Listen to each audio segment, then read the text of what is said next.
Olá, bom dia para você que entra conosco agora na ministração da palavra poderosa de Deus, junto com os amados que estão aqui presencialmente. Eu vou ministrar a segunda parte da mensagem, o corpo glorioso, que nós tivemos início no domingo passado. A mensagem está no Facebook, está no YouTube, né? E eu peço que você se inscreva no nosso canal, meu canal Ana Gasparotto. Tem outra Ana Gasparotto lá, procure por mim, a minha carinha, que você vai achar a minha carinha lá. E, e se inscreva e continue seguindo a mensagem, as mensagens que são postadas lá para sua edificação. Amém? Eu gostaria inicialmente de destacar alguns pontos principais da mensagem da semana passada, porque é importante a gente frisar algumas coisas. Como eu tenho o dom de ensino, né, não exatamente de pregação, eu gosto de sempre rebater em algumas teclas para que se fixe bem o ensino da palavra, porque o que as pessoas precisam, né, é de profecia, profecia da palavra do Senhor, amém? Bem entendida, bem compreendida, bem vivida, amém? Muitas pessoas buscam profecias, né, de bocas de homens, mas a maior profecia que você pode receber na sua vida é a profecia da palavra de Deus no teu coração, entendida, compreendida, amém? Um dos pontos que eu destaquei foi que a temática do Evangelho de Jesus Cristo, ela não se limita às soluções deste tempo, né? Antes oferece uma esperança celestial e futura, tá?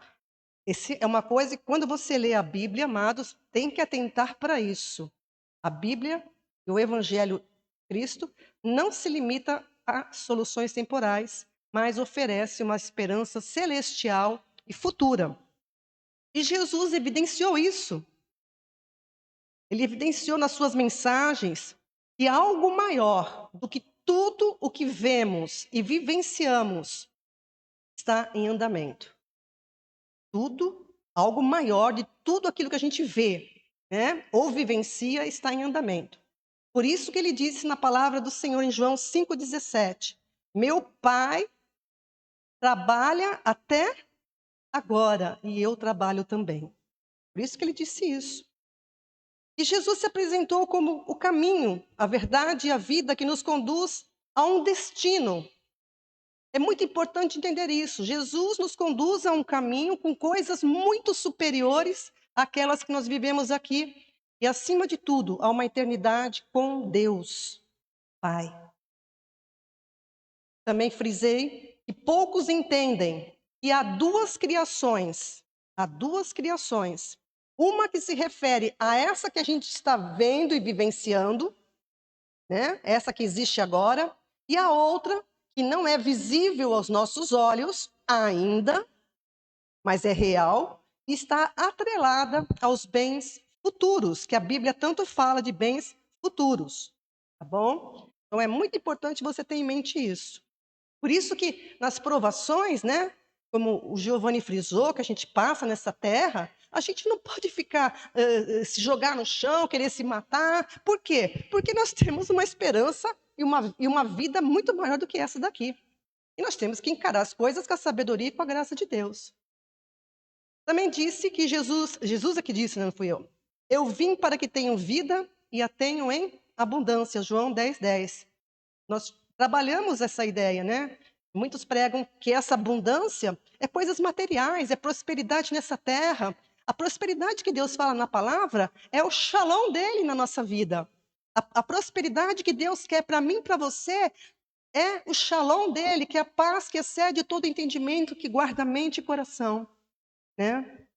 A promessa que Jesus fez, que ele fez, é de vida eterna. E a vida eterna é abundante. A vida que temos em Cristo é infinitamente mais do que essa que nós vivemos aqui. Ela está em outro plano, outra realidade, a espiritual, entendem? Não é visível para nós essa realidade, mas é real. Mas primeiro, frisei também que tudo que é concernente a Cristo é espiritual. Tudo que é concernente a Cristo é espiritual. E tudo que é concernente a este mundo é material. Então, por isso que a palavra de Deus é espiritual. As parábolas, embora se utilizem de coisas da nossa vivência, né, do cotidiano do ser humano, elas são como uma lição espiritual. Tá? É isso que você precisa ler na Bíblia e entender assim.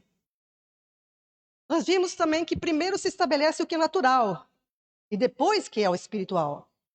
Para que Cristo viesse, primeiro, o primeiro Adão teve que ser criado. Primeiro é o natural, depois é o espiritual. Nós também vimos que o propósito de Deus é eterno e não se limita a este mundo, onde a corrupção e a morte andam de mãos dadas. Condição essa que terá fim, pois Deus fará novas todas as coisas. Apocalipse 21. Então, o cristão, ele sabe, as promessas de Deus, elas transcendem este tempo, então para a eternidade, né? Eternidade com Deus, participantes do eterno propósito pelo qual ele criou todas as coisas. Então o cristão sabe que a sua esperança não está ancorada neste mundo. A sua esperança não está ancorada neste mundo, porque conforme a palavra do Senhor nos diz, o mundo vai passar e todos os seus desejos. Mas aquele que faz a vontade do Senhor permanecerá para sempre. 1 João 2,17. Precisamos também ter consciência. Nós somos peregrinos nessa terra, passageiros. E a nossa pátria está nos céus, de onde esperamos o Salvador, Senhor Jesus Cristo. Hein? Portanto, para aquele que crê em Cristo, há esperança, né? E há um futuro. Para aquele que crê em Cristo, há uma esperança e um futuro, como o Senhor falou através do profeta Jeremias 29:11. E terminamos a ministração da semana passada enfatizando que o Evangelho de Cristo não é religião. O Evangelho de Jesus Cristo não é religião. É o caminho, a verdade e a vida. Ninguém vai ao Pai senão por Ele. Tá? E nós precisamos entender isso. E agora eu começo a minha palavra mesmo de hoje, né? Cristo, que é o último Adão, isso precisa ser muito bem entendido por nós. Para você que lê a Bíblia ou não lê, mas precisa ler, porque se você não ler a Bíblia ela está toda interligada, por isso que se diz que a Bíblia interpreta-se pela própria Bíblia, coisas espirituais com as espirituais. Então eu não posso pegar a Bíblia e pegar minha Bíblia de estudo, que é segundo uma pessoa, e interpretar a Bíblia. Eu não posso fazer isso. As Bíblias de estudo, embora nos ajudem em algumas coisas, elas não são saudáveis para a sua edificação na palavra, não são. Você precisa ter uma boa concordância, isso você precisa. Concordância bíblica é necessário para todo aquele que estuda a Bíblia. Porque você tem que casar, passagem. Toda a Bíblia ela se fecha. Pode haver problemas de tradução, pode haver problemas mas jamais Deus permitiria, porque aquele que criou os céus, aquele que fez todas as coisas com o seu poder, você acha que ele permitiria que a Bíblia fosse destruída? Na sua ideia, no seu pensamento básico? Diga, Deus permitiria, amado? Jamais. Podem ter problemas de interpretação. A gente que estuda bastante, a gente pega alguns probleminhas de interpretação, de tradução, melhor dizendo, tradução. Mas são pequenos e não interferem no pensamento. Alguns sim, algumas traduções, porque eu tenho, me perguntou sobre Bíblia, eu falo assim, olha, não pega as mais novas, nova versão transformadora, não é conveniente. A NVI com reservas, né? Eu prefiro, você vai ver que a linguagem que eu uso nos versículos são linguagem antiga, porque eu gosto da Ferreira de Almeida, a mais antiga. Porque as traduções mais antigas são as traduções que estão mais pertinho, tá? Do original, do pensamento original. Não transtornou o sentido. Por exemplo, não está fora da minha mensagem, mas eu vou rapidamente falar. Termos como amor, obra, foram totalmente transtornados nas traduções modernas. O amor de Deus não é sentimental.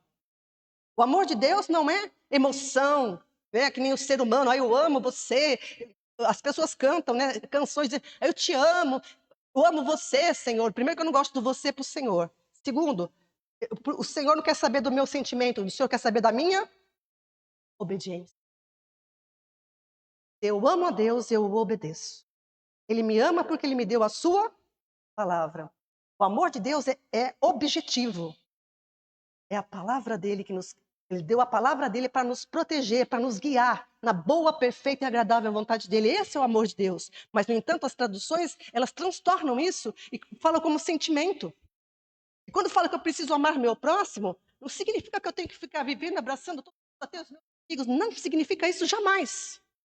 Significa que se meu inimigo tiver fome e sede, palavra, tem que abrir a minha boca e falar assim: eu te perdoo, mas saiba que Jesus te perdoou primeiro.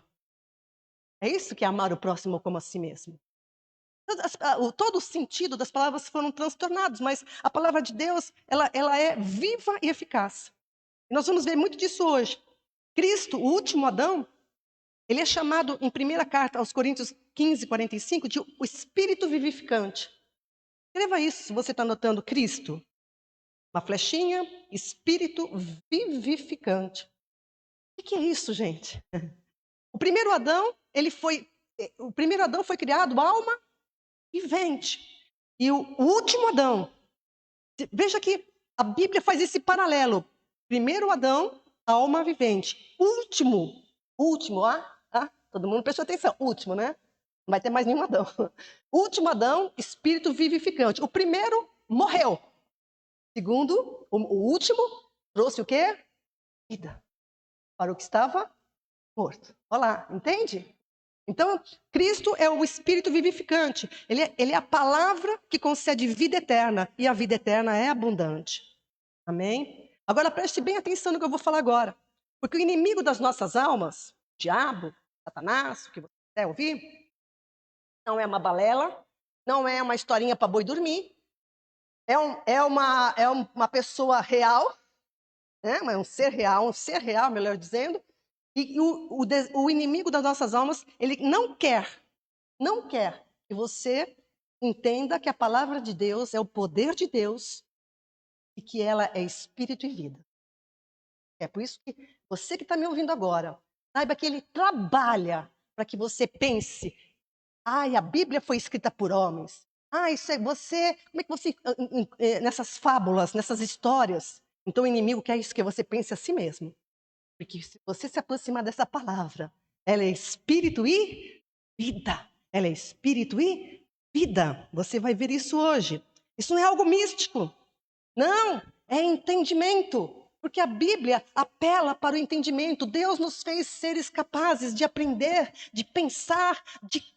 A Bíblia não é um livro que tem um começo, meio e fim. Não, é um livro que você precisa estudar, intercalar os pensamentos e checando, porque eles se fecham num só pensamento e apontam o propósito de Deus em Cristo Jesus, a palavra, o verbo que se fez carne. Amém? Então, é isso que Deus quer que a gente entenda, mas o diabo não quer que você entenda isso. Por isso, ele vai fazer de tudo que ele puder fazer, para impedir que você se aproxime da palavra de Deus. Quando você ouve a palavra, quando você entende, crê, a palavra opera eficazmente aquilo para o qual ela foi lançada. Isso é maravilhoso. Vou repetir. A palavra de Deus opera eficazmente aquilo para o qual ela foi lançada quando a gente ouve, entende e crê. Não basta somente você deixar uma Bíblia aberta num salmo para dizer, isso não basta, amados, isso é uma coisa muito primária. Você precisa pegar a sua Bíblia, né? Como o Giovanni fez, né, no seu testemunho hoje, e lê-la, entendê-la, porque ela é rica, poderosa, traz paz, traz força, traz discernimento. Ela não pode ficar guardada. O inimigo quer que você, no crente, agora estou falando com o crente, ele quer que você, você tem mais coisa que fazer, vai. Você tem muita coisa para fazer, não, deixa, depois você lê. Não é verdade ou não é, gente? Aí passa a semana inteira. É domingo, nem peguei a Bíblia. Parabéns. Parabéns. Seja sóbrio. Outra palavra que o Senhor tem falado para mim, para avisar a igreja. São sóbrios. O tempo é mau. Só não sente a opressão quem não tem discernimento, porque a opressão está brava.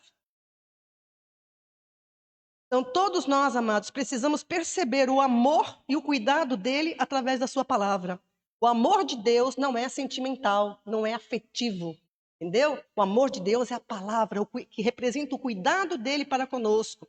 Foi assim desde o Éden e será assim para sempre. Para sempre. Vamos ver algumas passagens aí.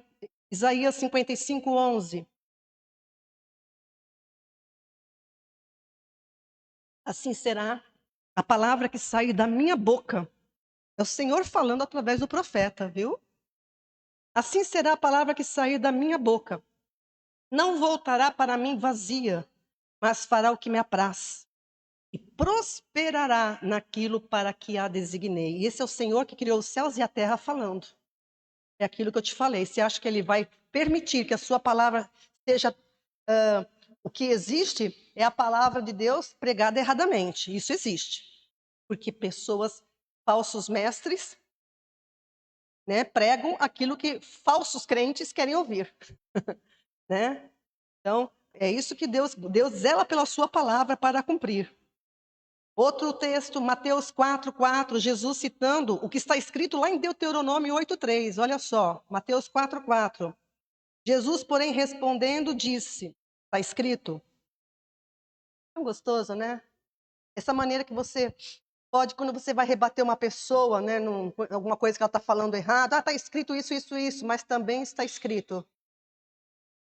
Jesus, ele rebateu as palavras que Satanás usou da própria Bíblia, né, para tentar mexer com Jesus.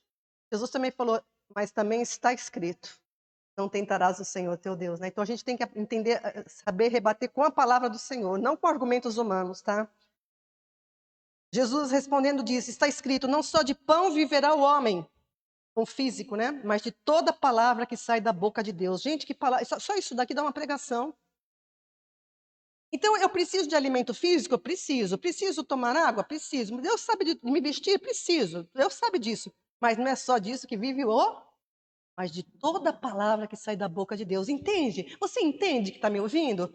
Você pode se preocupar com as coisas que são necessárias, mas não deixe isso ultrapassar a importância da palavra de Deus na tua vida. Porque a palavra de Deus é vida. Agora, 1 Tessalonicenses, capítulo 2, versículo 13. 1 Tessalonicenses, carta de Paulo aos Tessalonicenses, capítulo 2, versículo 13.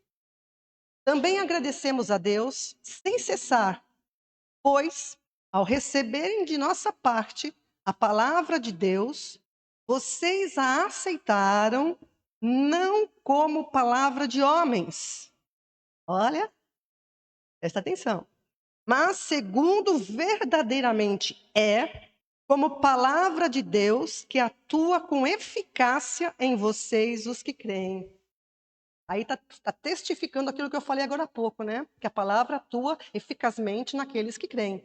Então, Paulo está dizendo, olha, ele agradece a Deus sem cessar, porque vocês ouviram a palavra e a receberam não como palavra de homens, como muitos dizem, né? Dizem. Mas segundo verdadeiramente é, como palavra de Deus. Coisa maravilhosa, que você possa receber a palavra do Senhor, a Bíblia, as Escrituras, né? Como palavra de Deus, como ela verdadeiramente é. E você verá a glória do Senhor. Romanos 1,16. Paulo também diz, por isso que ele disse, não me envergonho do evangelho de Cristo, pois é o poder de Deus para a salvação de todo aquele que crê. Por que Paulo falou isso? Porque tem muitas pessoas. Bom, ele estava falando por causa do povo judeu, porque a crucificação foi um escândalo para quem se dizia ser o Messias, para quem o Salvador. Ninguém entendeu nada, foi um escândalo, foi uma vergonha. Por isso, mas quando Paulo, que era um judeu dos judeus, que era um fariseu dos fariseus, quando ele teve uma experiência sobrenatural com Cristo, ele pode dizer, eu não me envergonho do Evangelho, eu não me envergonho de dizer que você precisa entender o significado da cruz de Cristo, eu não me envergonho de dizer que se você não morrer com Cristo, você jamais verá o reino dos céus. Eu não posso ter vergonha disso, porque isso é vida. É loucura para os homens, mas a loucura de Deus é mais sábia que os homens. Está escrito na palavra do Senhor.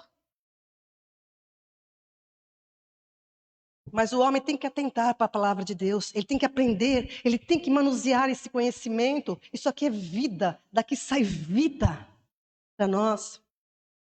E o homem tem que tomar uma decisão diante da palavra. E é em função de tudo que está escrito nas Escrituras. É o testemunho de Deus acerca de Cristo. E Jesus disse em João 6,63. João 6,63. As palavras que eu vos disse são espírito e vida. As palavras que eu vos disse são espírito e vida. Por quê? Porque Cristo é o espírito vivificante. Porque Cristo é aquele que tem as palavras de vida eterna. João 6,68. Tem gente que busca ter uma vida espiritual através de uma evolução. Tem gente que busca uma vida espiritual através de encarnações. Mas Deus Jesus Cristo, o Filho de Deus. Ele é essencial para nos prover e sustentar a vida espiritual. É Ele que nos dá a vida espiritual. Não é você que adquire por você mesmo, pelas suas obras. Não, não e não. Você adquire vida crendo em Cristo, Filho de Deus. Entendendo a obra dele. Entendendo a necessidade de ele ter morrido, mas ressuscitou. Jesus é essencial para prover e sustentar a vida espiritual. Por isso que ele disse, eu vim para que tenham vida, vida em abundância, João 10,10. Porque eu vivo, João 14,19. Porque eu vivo, vocês também viverão. Isso fala de ressurreição. Isso fala de vida nova. Isso fala de uma vida em Deus e com Deus. Por isso que o Evangelho é chamado de... são as boas novas de Deus. É a notícia de que algo novo foi revelado através de Jesus. De forma que uma nova vida, uma nova criação, uma nova humanidade surge com o anúncio do Evangelho segundo Jesus Cristo. Algo completamente novo, uma perspectiva totalmente nova. Quando que você ouviu falar sobre isso? Você já ouviu certamente que o Evangelho é boas novas. Mas você já tinha ouvido que o Evangelho é as boas novas de uma nova humanidade? De uma nova criação? Hã? De algo totalmente novo? Em Atos, capítulo 17, a partir do versículo 30 a 32, ó, o apóstolo Paulo, né, como eu já falei, que teve uma experiência tremenda com o Senhor Jesus, ele enfatizou. Atos 17, 30. Mas Deus, não levando em conta os tempos da ignorância, manda agora que todos os homens em todos os lugares se arrependam. Esse arrependimento que a Bíblia prega, muitas pessoas também pregam errado. Porque o arrependimento que a pessoa tem que ter não é de comportamento. Comportamento, existe um arrependimento também, mas você tem que se transformar pela renovação do entendimento, pedir perdão, consertar, tal. Mas não é esse arrependimento que a palavra prega. A palavra prega que todos os homens, em todos os tempos, Deus agora, a partir de Cristo, falou assim, agora acabou. Cristo é minha revelação máxima. É o ápice da minha revelação. A partir de agora eu digo que todos se arrependam. O que ele está falando? Mudem o que vocês pensam. Arrependimento na Bíblia, estrito senso, é mudar de concepção. Eu pensava que para ser salva eu tinha que ser boazinha. Fazer o bem, fazer boas obras, né? É isso. Faz parte do viver em sociedade. Óbvio. Mas para Deus, o que Ele quer é que eu mude de concepção. Ou seja, eu achava que era isso, mas quando eu li o Evangelho, me apresentaram o Evangelho e disse, você é pecador e você precisa morrer com Cristo? Hã? Eu fiz assim mesmo. Hã? Aí eu fui confrontada. E nesse confronto, só existe duas atitudes. Ou você aceita e obedece, ou você se rebela. Eu postei isso também essa semana, né? Ou você aceita, ou você se rebela. Não tem meio termo. Então, esse é o arrependimento que Deus quer de toda a humanidade. De toda a humanidade. Pois Deus, versículo 31, pois Deus determinou um dia em que com justiça há de julgar o mundo por meio do homem que destinou, que é Cristo Jesus. E disso deu certeza a todos, ressuscitando-o dentre os mortos. Deus deu certeza, selou. É Ele. Todos os líderes de todas as religiões estão mortos e viraram pó. Mas o Filho de Deus, que não tinha parte com o pecado, que veio para salvar o pecador, ressuscitou ao terceiro dia. Está vivo. E Ele pode dizer, porque eu vivo, vocês também viverão. Oh, glórias! Oh, glórias! Mas quando ouviram falar em ressurreição, versículo 32, quando ouviram falar em ressurreição dos mortos, uns escarneciam e outros diziam, acerca disso te ouviremos outra vez. Duas reações. É aquilo que eu falei. Diante da palavra de Deus, ou a pessoa obedece, ou ela se rebela. Naquela época, a palavra diz que uns escarneciam. Que ressurreição, vocês que papo de louco. Mas hoje em dia também nós estamos no ano 2024 e as pessoas ainda escarnecem da ressurreição. Que ressurreição? Existe reencarnação, você volta e evolui, volta e evolui. Até quando? Quantas vezes? E o pior é quando volta, como diz, alguns como...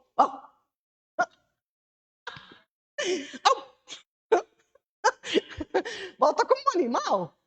Meu Deus, que mistura é essa? Animal não tem espírito?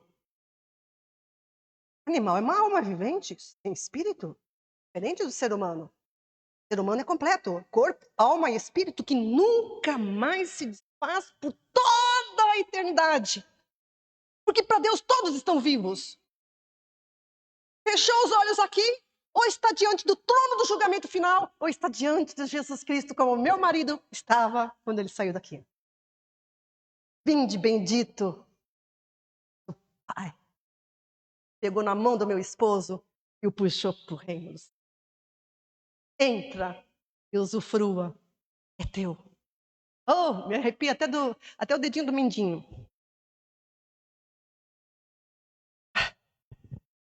Mas algumas pessoas se interessaram. O caminho é estreito, são poucos que entram por ele. Não se engane. O caminho é estreito, poucos são que entram por ele. Alguns que falam assim, olha, a gente vai ouvir mais sobre isso depois, tá bom?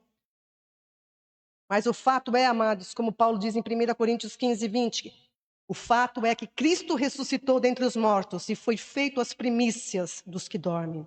Primeiro de uma geração, como Adão foi uma geração de perdidos, Cristo é a geração dos salvos.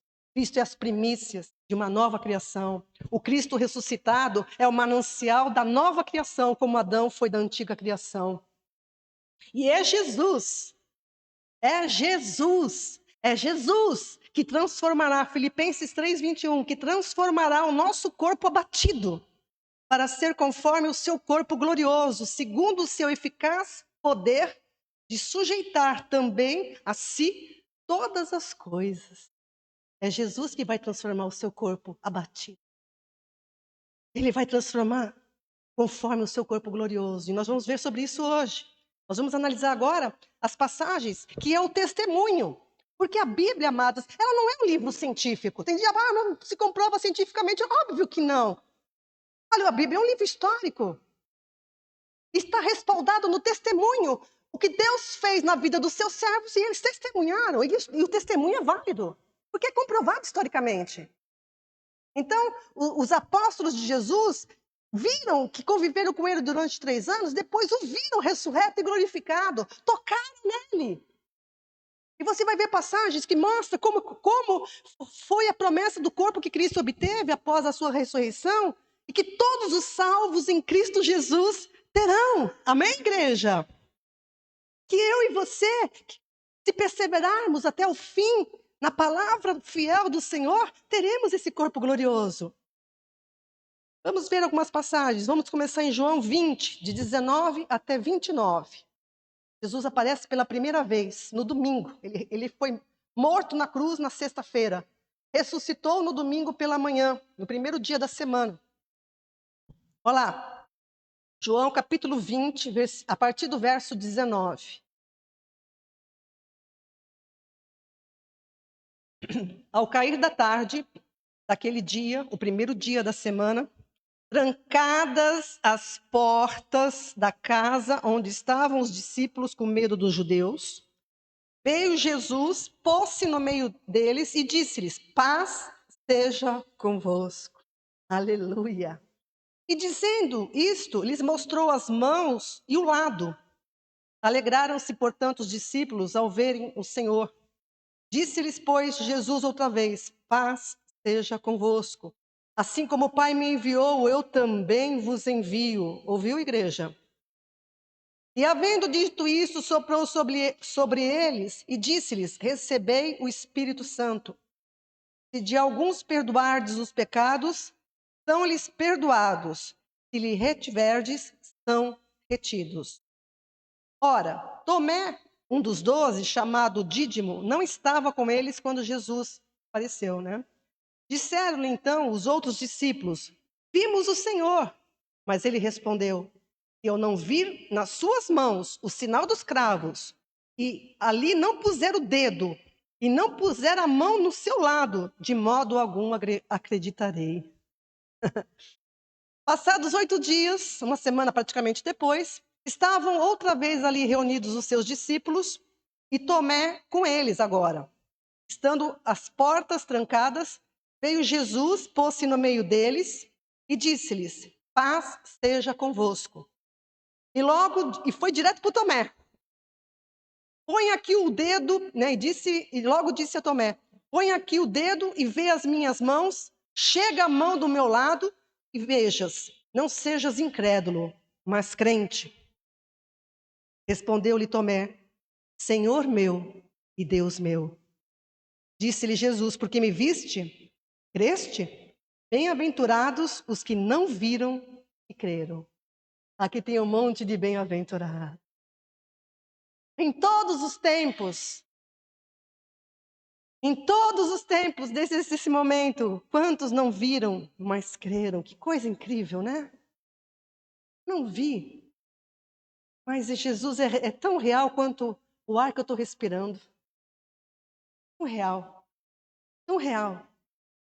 Então, amados, o que a gente vê nessa história, Jesus aparecendo ali, é óbvio que você imagina o susto, os discípulos estavam com medo dos judeus, porque estava havendo uma perseguição, né?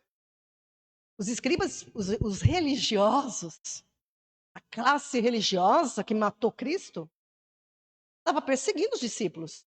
Eles estavam com medo, estavam trancados numa sala, e de repente aparece Jesus no meio deles. O que você, a gente fala assim, a gente lê assim, mas você fica imaginando, mas se Jesus está aqui, né? Eu sei que Jesus está aqui, o Senhor está aqui. Mas e se ele se torna visível? Acho que metade sai correndo. Metade sai correndo. Você pensa se ele parece... Não, o Senhor se tornar visível, metade sai correndo. Eu fico impressionado com essas pessoas que dizem que vê anjos, né? Como se fosse ver a parede, ver a luz que acendeu. Se você vê um ser desses, eu acho que você cai desmaiado no chão. Né? É muito esquisito, né? Então Jesus entrou naquela sala e mostrou, né? Já foi dizendo, paz seja com vocês. E mostrou as feridas. Então, uma coisa interessante que o corpo glorioso de Cristo, para sempre, até onde a gente está vendo, terá as marcas. Para a gente nunca esquecer que a gente foi pago por um alto preço. Para que quando você vê o Senhor, você se dobre diante dele e diga, Senhor meu e Deus meu. É? Então, aqueles discípulos se alegraram quando eles viram que ele. Então, eu creio que naquele momento veio à tona tudo que Jesus falou, porque ele falou que ia morrer, mas ele falou que ia reviver. E ali o Tomé não estava, tal, né? E você perceba que as portas trancadas não foi empecilho, não foi barreira para o corpo glorioso de Jesus. Ele foi e atravessou. Se eu fizer isso agora, eu quebro o nariz ali na parede, né? Mas no corpo glorioso não haverá impedimento físico. O corpo glorioso, as leis físicas não atuam sobre tempo, leis físicas não atuam sobre o corpo glorioso. Amém? E aí, então, 8 dias depois, aí o Tomé, com aquela palavra toda, né? A gente censura Tomé, mas a maioria de nós somos Tomé, viu, gente? Não vem com essa, não. Ai, Tomé, tá dentro? Que incrédulo. Meu querido, minha querida, presta atenção hein, na vida. Presta atenção nos caminhos, porque muitas vezes nós damos de Tomé. Ai, pai, olha essa, que nem o Giovanni falou, né, Giovanni? No começo. Olha a situação que eu estou vivendo. Se o senhor não fizer uma coisa, eu não sei. Se o senhor é o Senhor. Olha, tem gente que não fala isso, mas pensa isso, hein? Tem gente que age como Tomé. E aí, então, 8 dias depois, Tomé estava lá, né? 8 dias, Jesus se apresentou de novo, paz seja convosco, e foi direto para o Tomé e falou assim, Tomé, põe o dedo aqui, põe a tua mão aqui, né? Sejas incrédulo, mas crente. Coisa, né? Aí Tomé, então, se dobra diante do Senhor e diz, Senhor meu e Deus meu, Senhor meu e Deus meu. Diante de todas as exclamações que um ser humano pode fazer nessa vida, essa é a mais importante, essa é a mais imprescindível. É reconhecer que Jesus é o Senhor e Deus. Oh, Senhor meu e Deus meu. É a exclamação de quem entendeu que Jesus é o Senhor, o Cristo de Deus. Lucas 9, 20. De quem compreendeu que ele veio trazer as palavras do Pai, que dão vida, plenitude de vida. A exclamação Senhor meu e Deus meu é inevitável quando a pessoa crê que Jesus não é apenas o Filho do homem, ou seja, perfeitamente humano, mas ele é também o Filho de Deus enviado ao mundo para buscar e salvar o que se havia perdido. Essa exclamação, Senhor meu e Deus meu, certamente estará nos lábios de quem crê que Jesus não somente não pecou, como ele ainda tomou sobre si o pecado. Essa exclamação é inevitável quando a pessoa crê que Jesus morreu, não porque o mataram, mas porque ele mesmo deu seu corpo em resgate da gente. Em obediência ao Pai, em obediência a Deus. Essa exclamação é inevitável quando se crê que Jesus não permaneceu na morte, conforme as Escrituras, mas foi ressuscitado pelo poder de Deus para que todo aquele que nele crê seja justificado, abrindo assim um caminho que conduz muitos filhos a Deus. Enfim, essa exclamação, Senhor meu e Deus meu, é fruto de lábios que confessam o senhorio absoluto de Jesus Cristo. Aleluia! Por isso que o Evangelho não é uma religião, meu amigo, minha amiga, você que está me ouvindo, não é uma religião. Ele é o caminho, a verdade. Você quer vida espiritual? Busque na palavra, entenda a palavra, creia na palavra e você vai receber. Porque eu vivo, vocês também viverão. Aleluias. O objetivo do Evangelho de Cristo, que eu já tenho falado para vocês, é a salvação das nossas almas. Não use o Evangelho para as coisas que não é isso. Deus não se agrada disso. Não use o Evangelho para aquilo que não é. Ah, você vai prosperar. Você vai prosperar se você, que nem o Giovanni falou no começo, certo? Colocação. Você vai prosperar se você trabalhar, se você se virar. Vamos lá, se mexe. Resolve os problemas. Você. Gostei da sua ministração. Foi no Espírito, viu? Aprendeu a lição, cara. Depois a gente toca aqui. Não é para fulano resolver para você. Ninguém vai resolver os seus problemas. E quando a gente tenta resolver o problema do outro, o Senhor fala assim, tira a mão que tu vai entrar na mesma disciplina. Eu já fui vítima disso. Quer dizer, eu colhi isso. Ele falou, quem mandou você ajudar?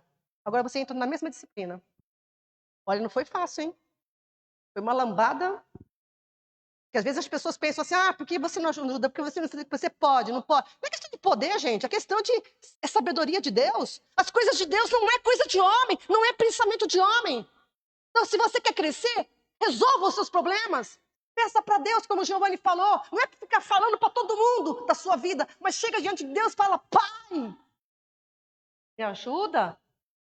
Sabedoria. Se alguém tem falta de sabedoria, peça a Deus que Ele dá liberalmente para todos. Peça sabedoria para Deus para resolver as coisas, e Deus vai dar. O objetivo do Evangelho é a salvação das nossas almas, né? E a promessa que Ele nos fez é de vida eterna, e essa vida eterna é abundante. Cristo é a fonte de água que jorra para a vida eterna. E quem nele crê, ainda que esteja morto, obtém vida.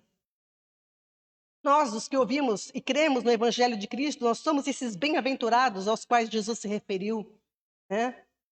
Foi acerca de mim, de você, desses bem-aventurados que Jesus rogou em João 17:20. Eu não rogo por estes, aqueles que estavam ali na frente dele, né, os discípulos ali presencialmente, mas também, eu não rogo somente por estes, mas também por aqueles que pela sua palavra hão de crer em mim.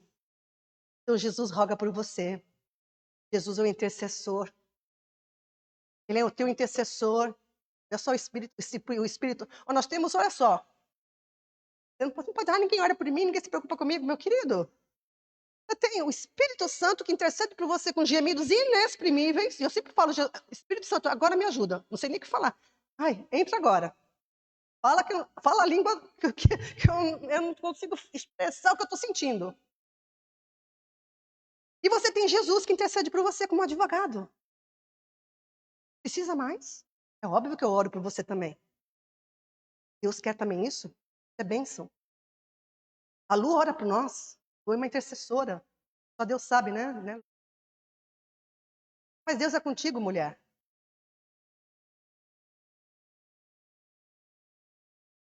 Deus é com a gente. O inimigo tenta nos afrontar, viu? Ele tenta fazer a gente, nem você, quando a gente cantou no começo, ele sabe onde pegar na ferida. Uma perda, né? Uma opressão. Ele sabe onde pegar.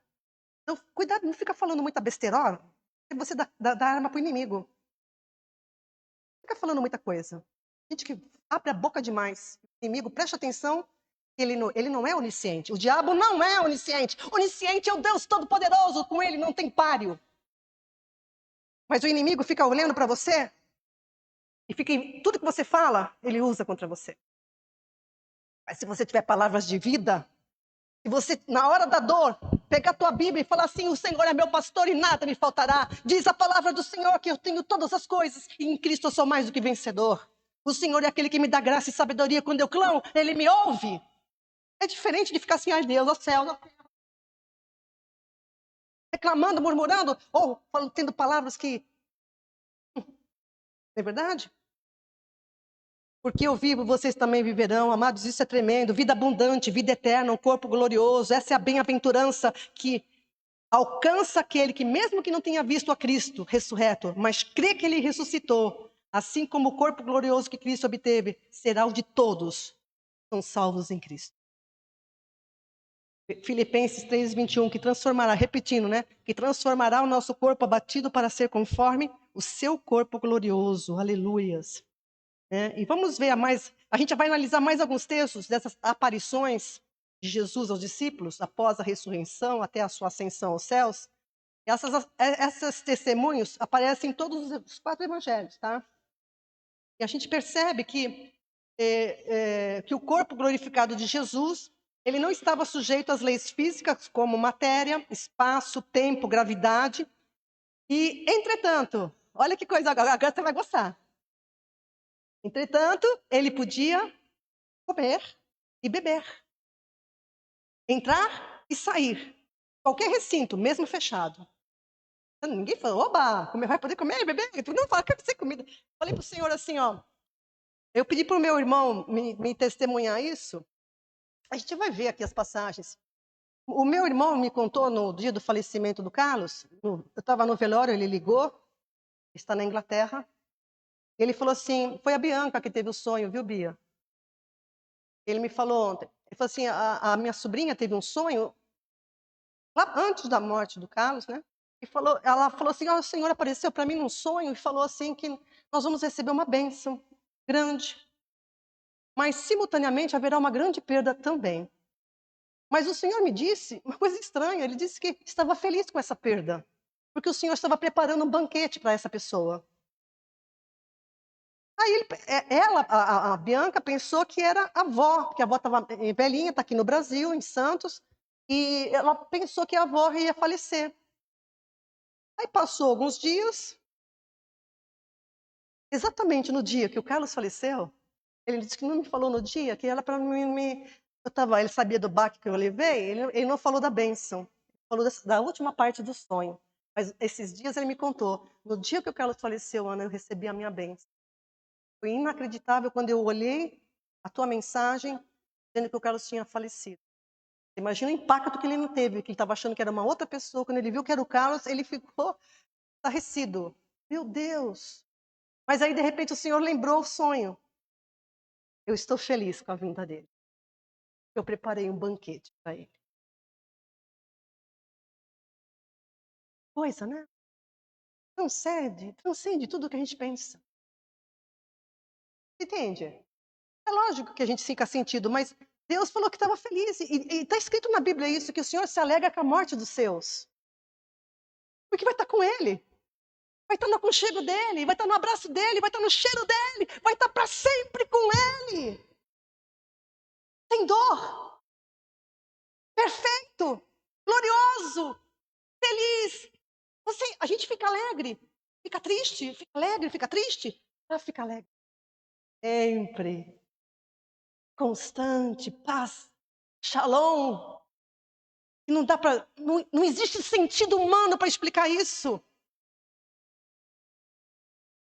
E esses relatos mostram que não são muitas coisas, a gente não pode adentrar áreas que não foram faladas, mas a ressurreição de Cristo se tornou um testemunho para mostrar para nós e sei lá, olha, esperem por isso, porque como eu sou, vocês também serão.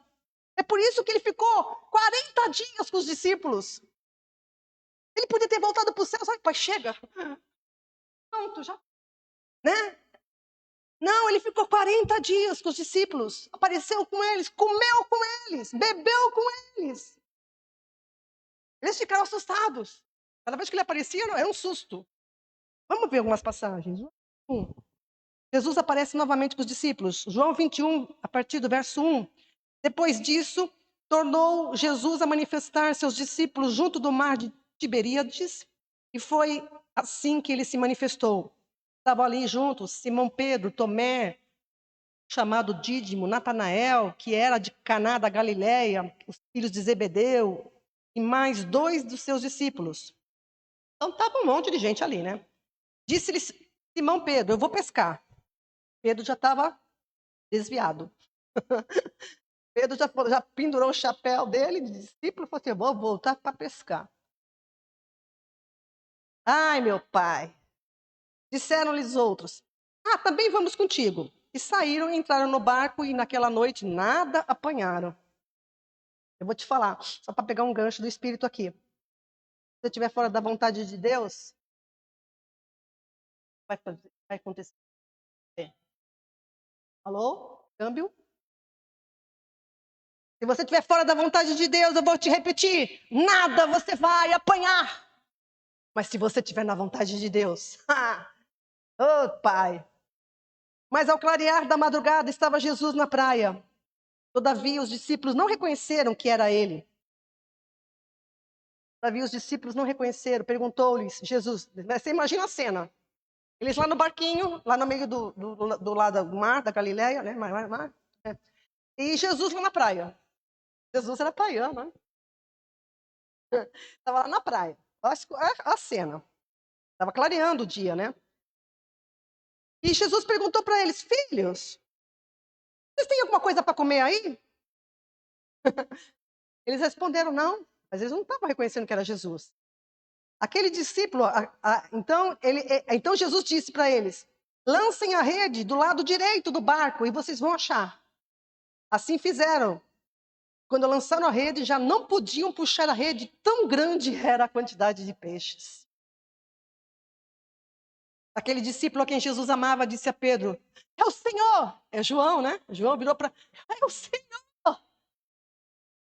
Simão Pedro, ouvindo o Senhor, cingiu. Ele estava meio seminu, né? Ele devia estar só com uma sunguinha aqui.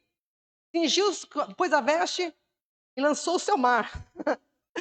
Esse é o Pedro. Ele foi lá nadando até Jesus. É o Pedro, né? Que todo mundo seja um Pedro. É tu, Jesus. Estou indo correndo. Ai, mas os discípulos vieram no barquinho puxando a rede com os peixes, porque estavam antes da terra, se não quase 200 côvados. Ao saltar em terra, viram ali umas brasas. Jesus já tinha adiantado. Estava lá um churrasquinho, as brasas, uns peixes. Né? Aí ele disse, vai, tragam mais peixes para cá, tragam mais alguns peixes para cá. Tinha peixe já lá, assado. Simão Pedro entrou no barco, arrastou a rede para a terra, cheia de 153 grandes peixes. Quem é pescador aí? Vai para o barco e fala, Senhor, de que lado que eu lanço a rede? Aprende a técnica, cara. Meu marido era pescador. Pergunta para Jesus, meu filho, tu fica com essa vara aí, ora, né? Eu gostava de pescar, mas você, eu acho que você gosta de esperar. De pescar aqui não é. Porque... E quando ele pegava um peixinho pequenininho, né, Bia? Ele levantava e eu falei assim, meu pai, o homem se contenta com pouca coisa. Eu tenho uma foto, apareceu esses dias, na minha lembrança do Face, com o peixe todo feliz. Ai, pai, pergunta pro Senhor, cara, onde você põe a tua pesca? Isso daqui não vai dar nem para churrasco. Ai, Senhor. Desculpa, pai. Ai, meu pai. 153 grandes peixes, e não obstante, sem tantos, a rede não se rompeu. Quando o milagre é completo, não há rompimento. A bênção do Senhor não acrescenta dores. Disse-lhe Jesus, venham, vamos comer. Nenhum dos discípulos ousou perguntar, quem és tu? Porque sabiam que era o Senhor. E já era esta a terceira vez que Jesus se manifestava aos discípulos, depois de ressuscitado dentre os mortos. A segunda foi com os discípulos de Emaús, né? Lembra a passagem? Eu não coloquei aqui, mas foi a passagem que Jesus foi caminhando com os dois discípulos na estrada de Emaús e falando com eles. E aí, por que vocês estão assim? Jesus era divino, né? Eu falo para o Senhor, me dá esse bom senso, pai, porque eu tenho vontade de puxar os cabelos. Jesus andando do lado deles, por que vocês estão desse jeito? Por que você deprê? Ah, você não está sabendo o que aconteceu lá? Mataram o nosso mestre. Ai, falando com eles, mas vocês não entendem? Estava escrito que era necessário isso? Aí que ele começou a falar, explicar, desde o Antigo Testamento, de repente eles olharam para ele.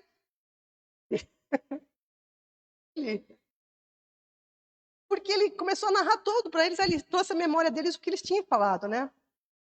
Bom, mas vamos voltar para esse texto. Depois de terem comido, perguntou Jesus a Simão Pedro: Simão, filho de João, amas-me mais do que os outros?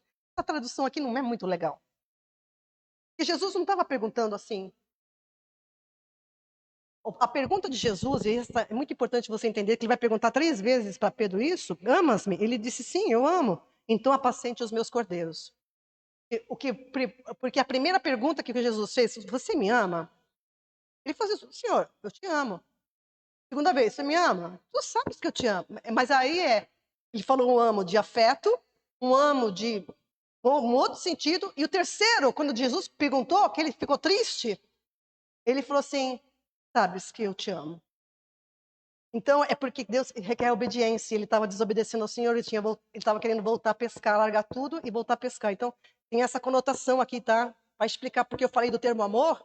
Amor, Jesus não estava pedindo, você não tem carinho por mim? Você não quer me abraçar? Jesus chegou assim, falando assim. Jesus falou, você me ama? Então me obedeça. Obedeça. Apacenta os meus cordeiros. Amém? É a mesma coisa para mim, para você que está aqui hoje, para você que está nos ouvindo. Lucas, capítulo 24, versículo 36 a 43. Onde que eu estou aqui? Ai, meu pai. Falavam ainda estas coisas quando Jesus, Lucas 24, de 36 em diante, Jesus apareceu no meio deles e disse-lhes, paz seja convosco. Eles, porém, ficaram atemorizados e surpresos, pensando estarem vendo um espírito. Mas ele lhes disse: por que vocês ficam perturbados? E por que sobem dúvidas ao vosso coração? Vede as minhas mãos, os meus pés, que eu sou eu mesmo. Apalpai-me e verificai, porque um espírito, grife isso na sua Bíblia, um espírito não tem carne nem ossos, como vedes que eu tenho. Está entendendo? Tem um corpo, não uma alma penada, né? Tem corpo, tem ossos. Dizendo isto, mostrou-lhe as mãos e os pés, e por não acreditarem eles ainda, por causa da alegria, eles estavam admirados, perplexos. Jesus lhes disse: tendes alguma coisa que comer? Jesus gosta de comer também. Oba! Então lhes apresentaram um pedaço de peixe assado e um favo de mel, e ele comeu na presença deles. Aleluias! Então Jesus, o Lucas, o médico Lucas, né, que escreveu esse evangelho, ele fez questão de narrar que Jesus pediu, né? Solicitou peixe assado e mel. E comeu diante deles para acalmá-los. Olha, o espírito não tem carne e ossos, como vocês veem, né? E enquanto que ele exibia também as marcas das feridas, né? Então, amados, o corpo de Cristo, para a gente ter uma noção do nosso corpo, era idêntico à aparência do seu corpo natural, né? E foi sepultado, né? Isso causou espanto quando eles viram ele. Tem uma pessoa que está morta aparecer diante de você. Jesus apareceu diante deles com o corpo dele. Ficou evidenciado também que as funções digestivas do corpo glorificado foram preservadas. Vou comer muito lá, hein? Glória a Deus. A semelhança do seu corpo natural, permitindo Jesus comer e beber. Entretanto, apesar de preservar a aparência, o corpo glorificado de Jesus não tem as fraquezas humanas e possui capacidades semelhantes aos dos seres angelicais, como poder e força que se sobrepõem às forças das leis que regem a matéria e o tempo. Por isso que o corpo de Jesus glorificado é o que está expresso em Hebreus 1:3, né? Ele é o esplendor. Ora, o qual, sendo resplendor da sua glória, expressa a imagem da sua pessoa, sustentando todas as coisas pela palavra do seu poder, havendo feito por si mesmo a purificação dos nossos pecados, assentou-se à destra de Deus nas alturas. Amados, a morte de Cristo não foi um acidente. Ele não foi assassinado. Do ponto de vista humano, foi, né? Foi o cumprimento de um plano determinado antes que houvesse mundo.